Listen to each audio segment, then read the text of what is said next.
Narciso Ferreira era natural de Pedome, do concelho de Viana do Famalicão, onde nasceu em 7 de julho de 1862.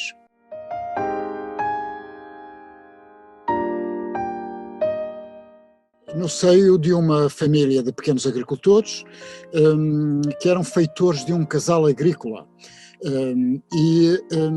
Teve uma vida relativamente prolongada porque só faleceu em 1933.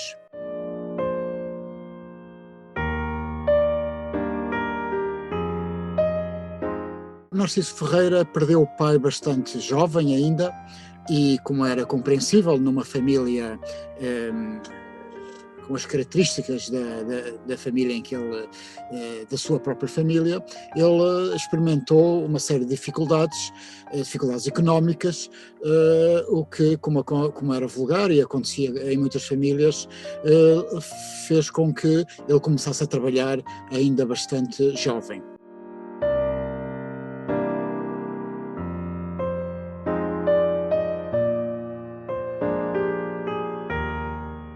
É precisamente nessa altura, ou um pouco mais tarde, já com 19 anos, que ele inicia a sua atividade industrial, tal como acontecia com muitos futuros industriais desta zona e de outras do país, que era estabelecer em sua casa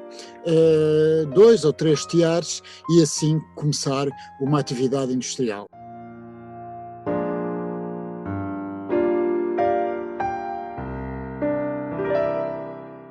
Foi o que aconteceu. Ele, na sua própria casa, em Pedome, vai estabelecer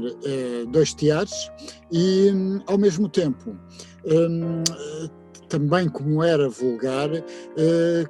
contrata fora de casa a realização de várias operações, nomeadamente a fiação, que se pode traduzir por uma indústria ao domicílio, e de modo que acabava por ter uma certa capacidade de produção, e precisamente é essa produção que ele vai começar a comercializar nas feiras da região, que eram bastante concorridas e eram locais importantes para a realização de atividades económicas e de trocas, e também no Porto, onde ele vai começar a colocar alguma da sua produção em alguns estabelecimentos comerciais da cidade.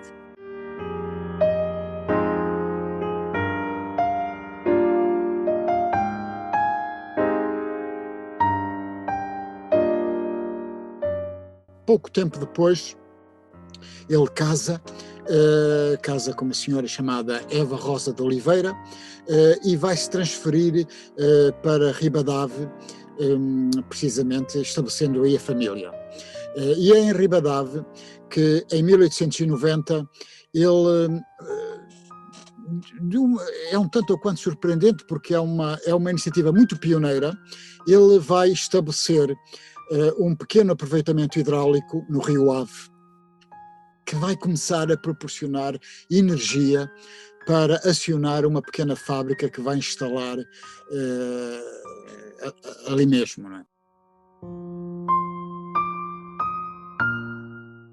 É uma fábrica que já tem 18 teares mecânicos, portanto já não é a oficina artesanal que ele tinha em sua casa, é já uma pequena fábrica com teares mecânicos,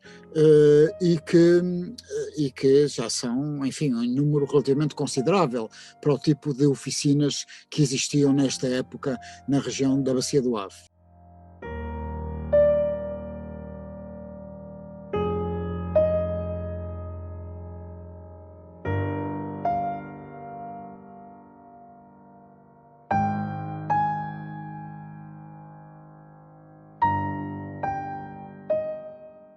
Vai ter sucesso nessa sua atividade, não apenas na atividade industrial, mas também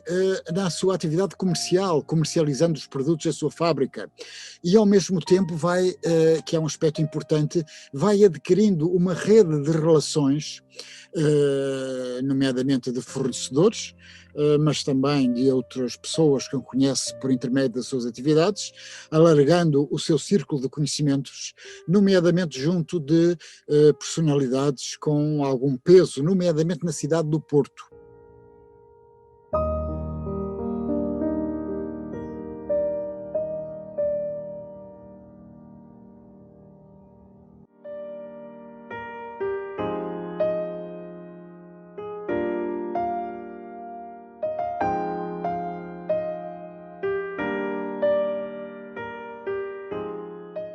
Em 1894, com negociantes e capitalistas do Porto, uma sociedade chamada Sampaio Ferreira e Companhia, que vai ser legalizada 2 anos mais tarde, em junho de 1896, para a qual o Narciso Ferreira vai entrar com algum numerário, mas provavelmente não muito, não é? Mas com as instalações da fábrica que já possuía no local o açude, os teares e outros utensílios.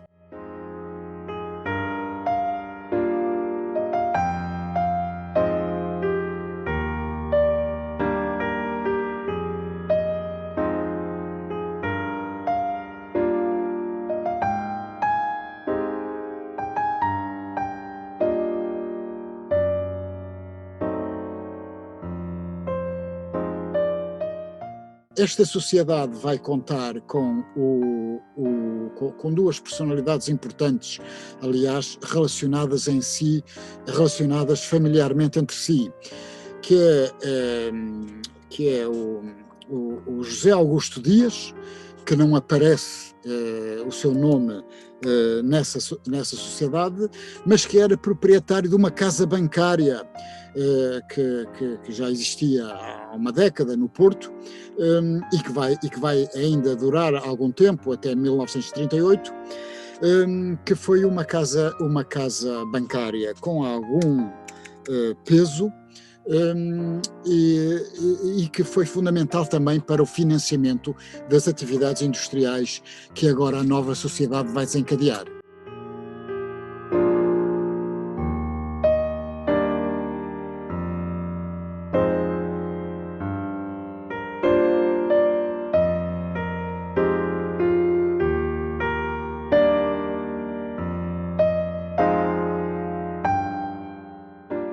A outra personalidade importante, que aliás estava ligada a este banqueiro por laços familiares, é o engenheiro Vasco Ortigão de Sampaio. Este sim dá nome à fábrica, e é também um técnico importante, porque a parte técnica, digamos assim, ficaria a seu cargo.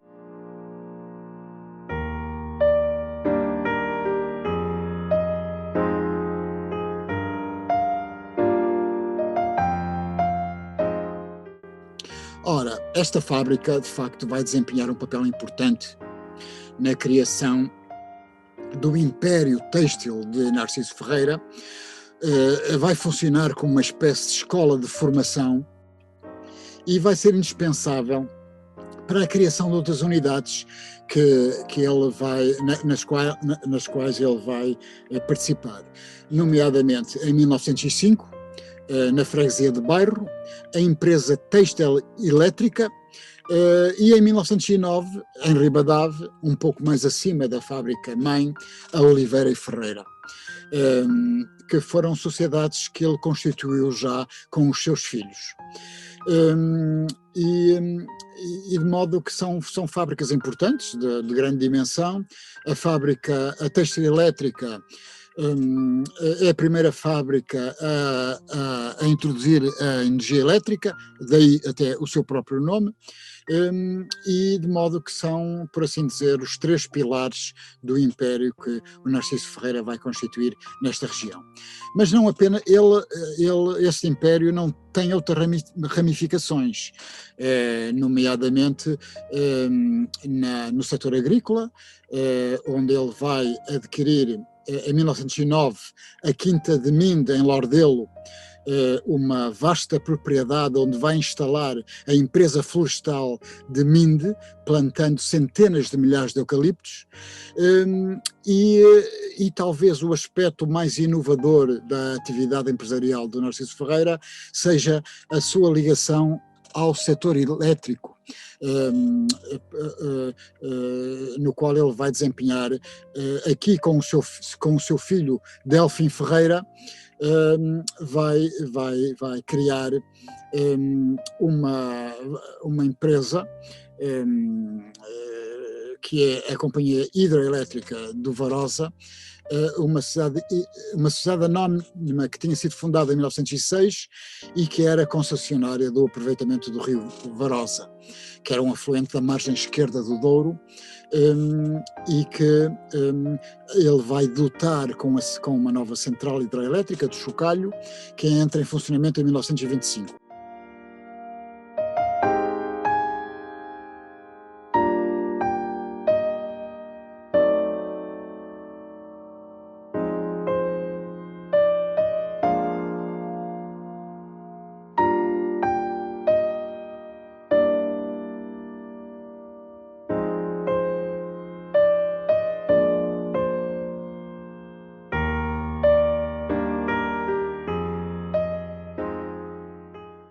Ainda com o filho Delfim Ferreira, que vai ser um dos mais importantes industriais da zona norte,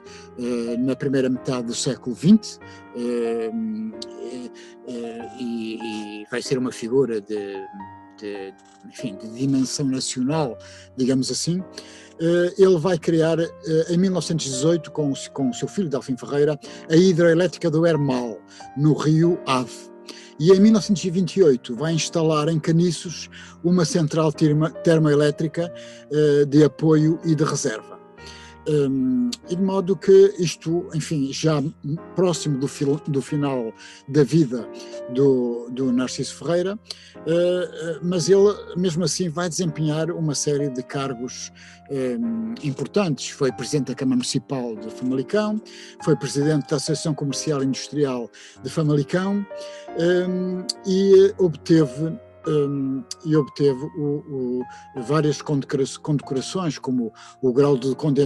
comendador e as grandes cruzes da Ordem de Mérito Agrícola e Industrial e de Benemerência.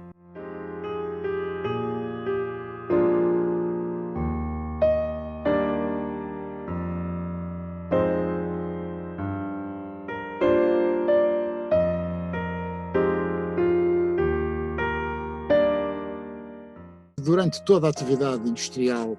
do Narciso Ferreira, ele foi bafejado, de facto, com um momento, ele aproveitou um momento favorável da conjuntura económica portuguesa, nomeadamente a partir de 1890, com a criação de uma pauta protecionista que vai exercer uma forte influência no desenvolvimento da indústria têxtil nesta região, porque lhe vai abrir praticamente em exclusividade os mercados das colónias portuguesas, para além do mercado nacional, e de modo que ele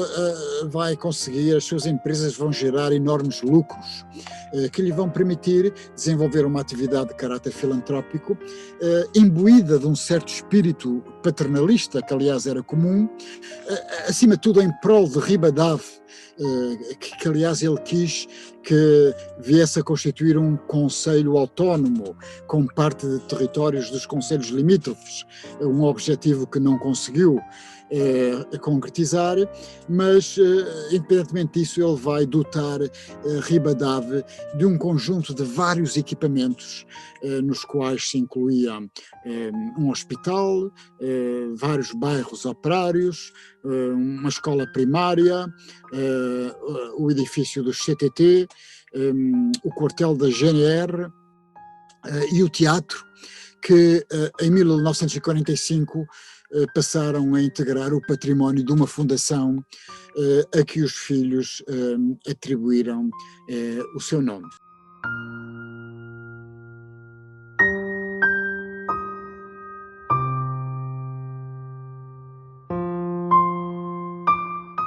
todos estes equipamentos, porque na realidade Ribadave não tinha praticamente nada. Há uma fotografia do princípio do século XX que se conhece, das poucas imagens que se conhecem de Ribadave, e de facto uma das coisas que nos choca é a aridez do solo. Não há árvores, não há vegetação, e de modo que Ribadave não tinha 200 ou 300 habitantes dispersos, não é? Era uma aldeia muito pequena, enfim, existia ali na zona onde havia a ponte, não é? E, de facto, é por ação da atividade empresarial do Narciso Ferreira que Ribadave vai nascer, não apenas pelas suas fábricas, mas também pelas necessidades inerentes